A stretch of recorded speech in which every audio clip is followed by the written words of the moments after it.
Hi, I'm Nicole. I work at Heartland Label Printers and I'm an ETI operator.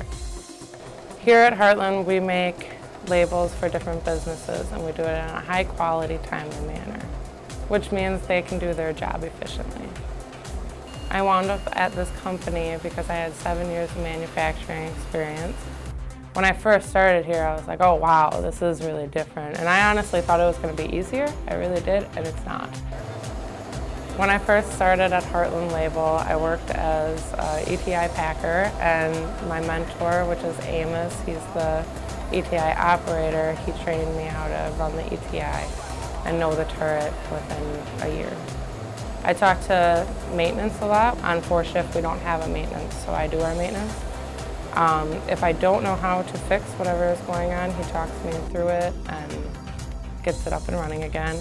I like manufacturing because it's all hands-on. You never get bored. Technology at Heartland Label, on the press coder, would be the ETI itself, making the labels, making the paper. Also the turret, which is what winds up the labels.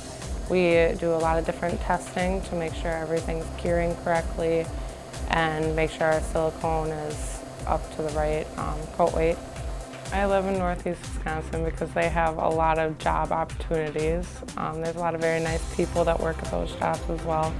And I do have a 3-year-old daughter, so then looking at the school education system around here is very nice. Okay, I'd encourage people to be in manufacturing because it's really rewarding. Being able to see the product that you take off of your machine, that you did it. You're the one who did everything and made it all one. I really like Heartland Label Printers though, because the people that are above you don't treat you like you're just an operator. They really give you purpose here and you feel needed every single day, and that's a really great feeling.